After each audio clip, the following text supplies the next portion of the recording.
The summer of 1518 in Strasbourg began like any other, hot, dusty, ordinary. But soon, the streets would become a theater of horror. It started with one woman, Frau Troffea, a local housewife. On a sweltering July morning, she stepped outside her modest home and began to dance. At first, the movement seemed harmless, even curious. A solitary figure swaying, spinning, tapping her feet. But hours passed, and she did not stop. Her skin glistened with sweat, her shoes shredded, and her feet bled. Yet she moved on, relentless, as though some invisible conductor was compelling her limbs. Neighbors paused, puzzled. Her husband pleaded for her to rest, but Frau Troffea could not. She danced with an intensity that terrified as much as it fascinated. When the day ended, she finally collapsed, only to rise again the next morning, once more driven by the same unstoppable rhythm. Word of her strange, relentless movement spread like wildfire. Curious onlookers gathered, then some were drawn into her trance. Within days, nearly 30 people were dancing alongside her, groaning, eyes glazed, feet raw. And they could not stop. The numbers swelled. Soon, a small crowd became hundreds. Estimates suggest that up to 400 townspeople were caught in this grim choreography, moving in the streets without pause, exhaustion, or mercy. The city council scrambled.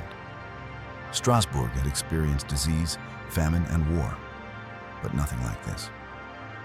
Physicians, consulted in desperation, resorted to the only medical theory they had: hot blood. The dancers, they claimed, were victims of overheated humors, a bodily imbalance driving them to madness. Their cure? More dancing.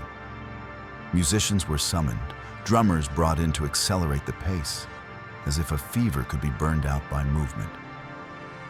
But the remedy only worsened the calamity. Feet shredded further, bodies collapsed, and new dancers were pulled into the throng by sheer contagion of panic. By the height of the crisis, deaths were daily. Some fell from sheer exhaustion, others succumbed to heart attacks, strokes, or dehydration. The city realized that reason had failed. This was no medical problem. It was a plague of the mind, or perhaps a curse. Gambling houses were shuttered, brothels closed, and the pious offered prayers, candles, and pilgrimages to appease saints. A 100-pound candle was donated to the cathedral, a futile token against the relentless mania. Even outlawing dance and music could not halt it. Drums, they believed, were dangerous instruments. They inflamed the frenzy. Yet still, the streets remained a horrifying spectacle. Townspeople, terrified, watched as their friends, neighbors, and family fell victim to a rhythm they could neither resist nor understand.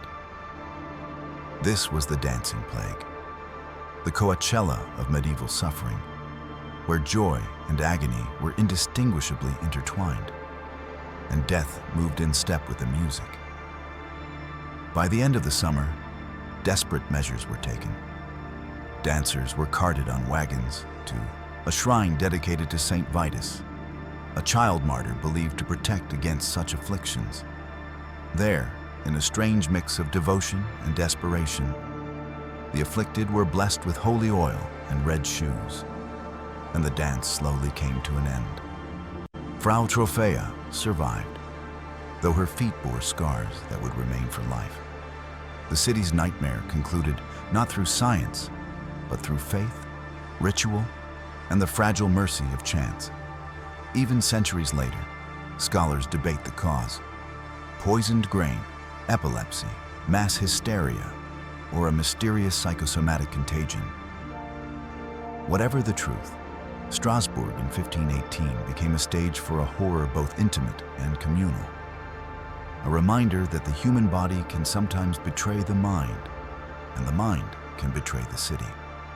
Long before Frau Troffea's feverish dance consumed Strasbourg, Europe had already known the terror of what came to be called the dancing mania. In 1374, nearly a century and a half earlier, the city of Aachen in the Rhineland became the stage for a similar spectacle. There, groups of men and women joined hands in circles, spinning and stamping, a collective delirium that could last for hours. Unlike Strasbourg's solitary beginning, Aachen's outbreak seemed almost ritualistic, a communal, synchronized suffering.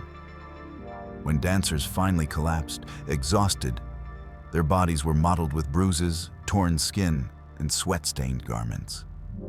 Clergy and local officials were powerless. In their eyes, this was no disease. It was demonic possession. Exorcists were called in, armed with holy water and incantations, and yet the dances persisted. The possessed were treated violently, prodded and whipped in an effort to drive out the invisible demons. Some recovered, others did not. And in towns across Germany, the Netherlands, and the Rhine Valley, the pattern repeated itself every few decades. Each outbreak shared the same characteristics: sudden onset, involuntary movement, exhaustion, and public alarm. Each required desperate intervention from both medical authorities and religious leaders, though neither understood the root cause. By the late 15th and early 16th centuries, Europe was a continent fraying at the edges. Repeated famines, plague outbreaks, and economic instability had left townspeople malnourished, fearful, and hypervigilant. In Strasbourg alone, records show 4 devastating famines between 1492 and 1511. Food prices soared, starvation was common, and public health conditions were grim. By 1516, food costs had spiked again, followed by a 5th famine in 1517 that killed hundreds. The city's orphanage was overflowing, unable to house 300 new children left parentless by disease or deprivation. Smallpox and leprosy were spreading. Fear saturated every street, every marketplace, every church sermon. In such conditions, the human mind became as fragile as the human body. Mass hysteria in this climate was almost inevitable. People believed invisible forces could control not just their souls, but their very limbs. When the first few victims began dancing uncontrollably, the effect rippled outward, psychological contagion layering over physical exhaustion. Panic, superstition, and shared fear magnified the phenomenon until it overwhelmed reason itself. Strasbourg's city council, steeped in medieval understanding, saw sin where we might see stress, and divine punishment where modern minds see psychosomatic illness. They blamed the dancing on curses, astrological misalignment, or moral corruption. Yet even as the council issued proclamations, banned music and public dance, and shuttered gambling houses and brothels, the mania persisted. The same pattern could be seen in previous outbreaks. Containment failed, and the afflicted only multiplied. Medical understanding lagged far behind the spectacle. Physicians diagnosed afflicted dancers with hot blood, a theory rooted in humoral medicine. They believed that imbalances in the body's 4 humors could overheat the brain, causing the madness that compelled people to dance themselves toward death. Their solution was, paradoxically, more dancing, supervised by hired musicians and amplified by drums. It was a catastrophic error. The more they tried to burn out the disease, the more it spread. Streets became a macabre theater of suffering as bruised, blistered, and exhausted bodies continued their relentless motion. Across Europe, similar outbreaks followed the same grim rhythm. Townsfolk interpreted the dances as divine warning or punishment. Others believed them to be signs of demonic activity. Clergy often imposed fasting, prayer, and ritualized exorcisms, sometimes in tandem with harsh physical correction. Yet the root cause remained elusive. Even as physicians speculated on hot blood or epileptic convulsions, the pattern of collective, compulsive dancing persisted. A reminder that the human psyche can become a vehicle for disease in ways no science could yet explain. By 1518, when Strasbourg became the epicenter, the city was a tinderbox of tension, fear, and exhaustion. Previous outbreaks were the prelude. Frau Troffea's inexplicable motion was the spark. The population, already on edge from famine, disease, and superstition, proved ready to join in the dance whether they wished it or not. What had been an oddity became a catastrophe, a communal trance in which hundreds were united by suffering, not joy. And yet, even as panic mounted, history had provided no blueprint for salvation. Strasbourg, like Aachen and countless other towns, would have to invent its own solution, or watch its citizens fall one by one to the relentless rhythm that neither God nor medicine seemed able to stop.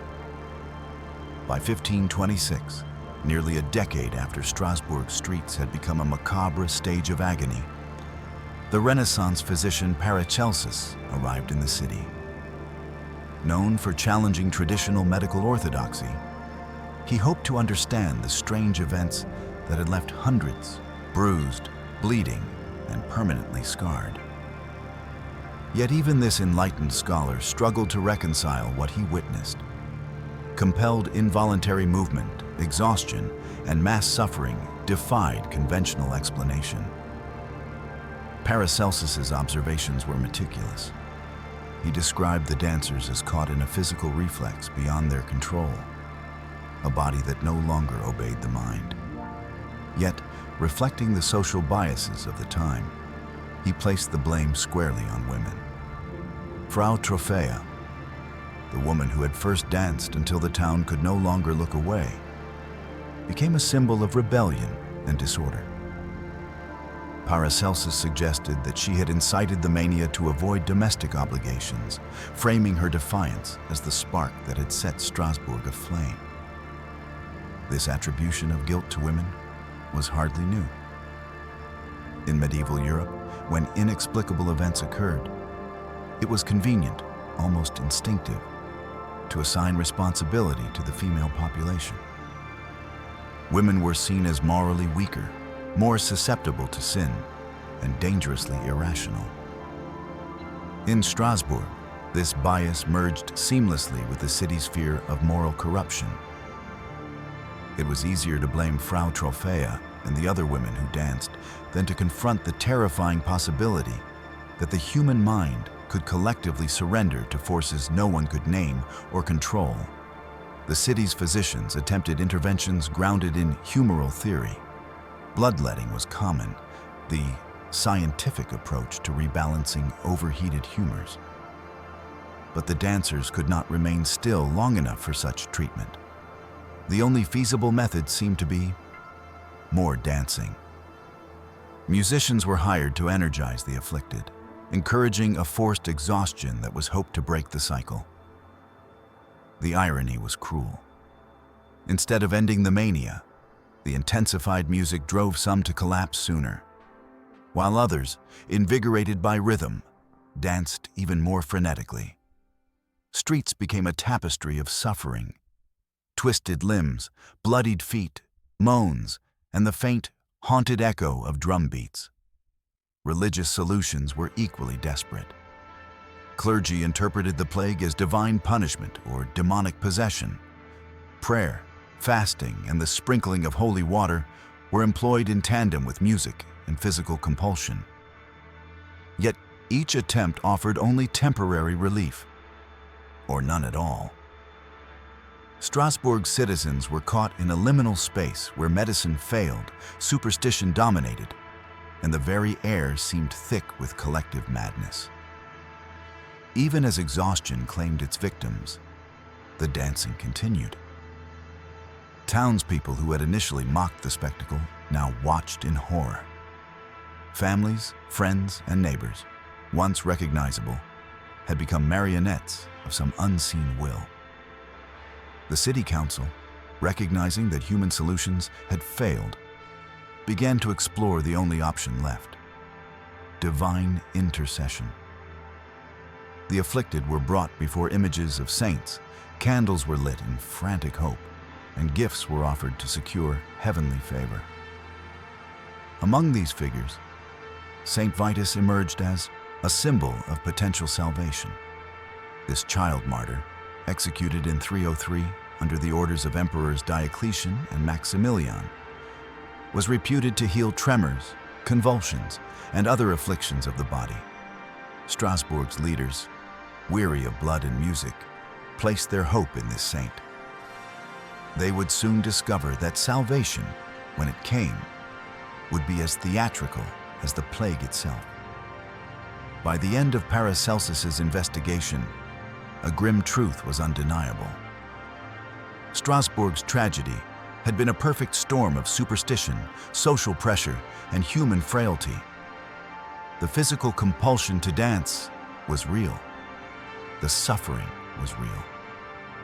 And yet, the city's attempts to assert control through medical theory, punishment, and coercion had failed spectacularly. The problem was no longer simply medical. It was moral, social, and spiritual. Frau Troffea survived, scarred and forever changed. The women who had followed her remained symbols of inexplicable human fragility. And for the first time, Strasbourg understood that some forces, fear, collective panic, and mass hysteria, could not be combated by reason or authority alone. It would take faith, ritual, and the sanctity of Saint Vitus's shrine to bring the city to its trembling, exhausted knees and finally end the dance. The stage was set. The final act of Strasbourg's 1518 plague, a confrontation with faith itself, was about to unfold. By late summer 1518, Strasbourg had been consumed by a frenzy unlike anything its citizens or the wider world had ever seen. Hundreds of people moved endlessly through the streets, their limbs bruised, feet raw, and bodies trembling with fatigue. The city council, physicians, and clergy alike were powerless. Every attempt to halt the plague had failed. Music, medicine, punishment, prayers, all had been tried. Exhaustion alone could not save them. Something else was required, something beyond reason, beyond human control. That something came in the form of faith. Saint Vitus, a child martyr whose legend had spread across Europe, became the city's desperate hope. Executed in 303 under Roman emperors, Vitus was said to have endured boiling lead and tar, and even survived the hunger of a lion. Tales of his miraculous resilience made him the perfect intercessor for a city whose citizens were dancing themselves to death. Strasbourg decided, in collective desperation, to send the afflicted directly to his shrine, high in the surrounding hills. Wagons were assembled, and one by one, the dancing victims were loaded. Still moving, still exhausted, still unable to stop. Some were carried, some clung to the sides, and some fell mid-journey, only to rise again in a trance-like continuation of the rhythm that had seized them. The procession, a surreal tableau, wound through the city, attracting terrified onlookers who whispered prayers for deliverance or cursed the very air. At the shrine, the ritual began. Clergy performed mass over the dancers, sprinkling holy water and chanting invocations to the saint. Candles were lit in elaborate patterns, smoke curling into the humid summer sky. But the centerpiece of the intervention was unexpected. Red shoes, soaked in holy oil, were placed on the feet of the afflicted. Symbolic, ceremonial, and strangely practical. These shoes represented both divine protection and psychological reassurance. They were, in effect, a tangible promise that the body could be freed from the compulsion it had suffered under for weeks. The effect was almost immediate. Dancers slowed, their bodies relaxing under the dual influence of ritual and belief. For the first time in weeks, they experienced a moment of control, their minds aligning once more with their bodies. Some collapsed in relief, weeping, exhausted but alive. Others staggered, testing their legs, amazed to find that movement was now voluntary again. It was neither medicine nor music that saved them. It was faith and ritual, the human mind finding anchorage in the tangible symbols of hope. As the days passed, the city witnessed a gradual restoration. Streets emptied of the endless motion.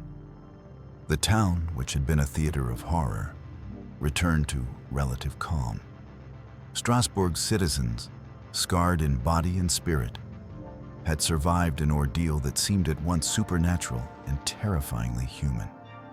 Frau Troffea herself recovered, though her feet remained blistered and her hands calloused.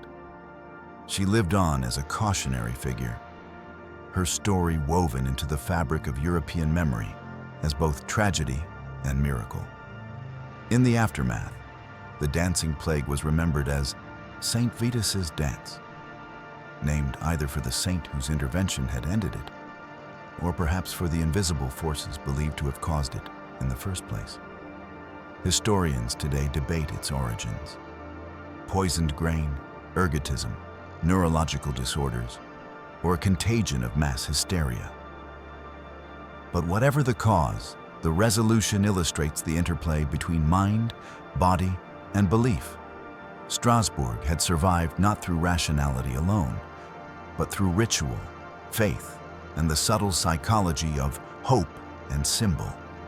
The story of the 1518 dancing plague stands as a chilling testament to the fragility of the human mind, the power of collective experience, and the desperate measures societies will adopt when faced with the inexplicable. The plague faded, but its echoes, footsteps on cobblestones, the imagined rhythm of frantic drums, the red of holy shoes, linger in history as a reminder. Sometimes, the mind can be as deadly as any disease. Centuries later, historians and scientists continue to puzzle over the 1518 dancing plague. What drove hundreds of people to move endlessly, seemingly beyond their own control? Modern theories attempt to explain the event through biology, neurology, and psychology. But no single answer captures the full horror of Strasbourg's streets that summer. One hypothesis focuses on ergot poisoning, a hallucinogenic fungus that infects rye. Consuming contaminated grain can induce convulsions, tremors, and bizarre behavior. It could, in theory, explain the involuntary movements of the dancers. Yet the descriptions of their movements suggest a level of coordination and rhythm that mere convulsions cannot produce. This wasn't chaotic twitching. It was organized, deliberate, and sometimes eerily synchronized. Others have suggested neurological disorders like epilepsy or chorea as potential causes.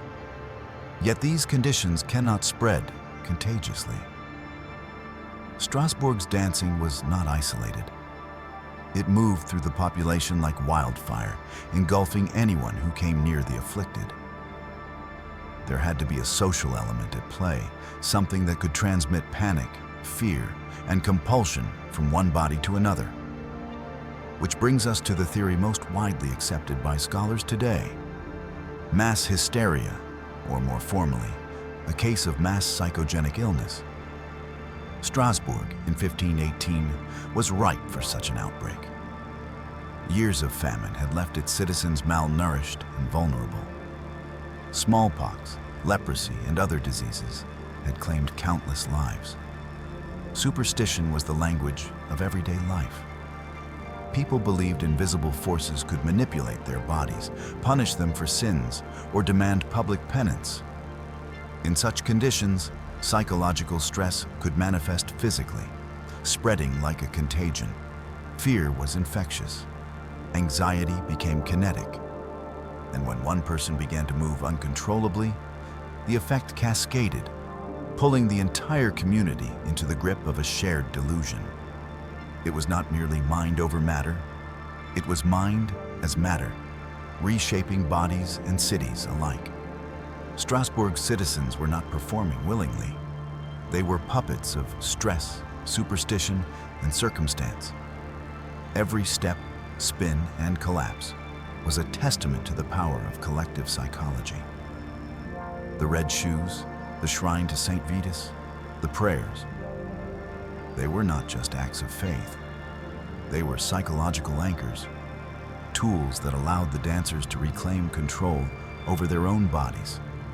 Even today, the dancing plague resonates because it shows how fragile humans can be in the face of fear and uncertainty. Modern society is not immune. Panic can spread faster than disease, fueled by social networks, media, and shared anxiety. Strasbourg reminds us that humans are not just individuals. They are profoundly social creatures, capable of both resilience and catastrophic susceptibility. The story also leaves room for ambiguity. Perhaps ergotism, perhaps neurology, perhaps the invisible hand of stress and hysteria, all contributed. Whatever the cause, the plague ended as mysteriously as it began, leaving only accounts of bleeding feet, collapsing dancers, and the faint memory of music that no one could stop hearing in their minds. Strasbourg survived. Frau Troffea survived. The streets eventually emptied, but the story remains, a haunting reminder of the fragile boundary between reason and compulsion, body and mind, reality and shared nightmare. In the end, the Rollrausdaus dancing plague is a testament to one terrifying truth. Even in a world of rules, laws, and faith, the human mind can still take us to the brink. And sometimes it will dance us over the edge. And so, the plague that made people dance themselves to death continues to intrigue, terrify, and fascinate. Not because of the steps they took, but because of what those steps reveal about all of us. Our fears, our vulnerabilities, and the invisible rhythms that can move a city or even a world without a single conductor.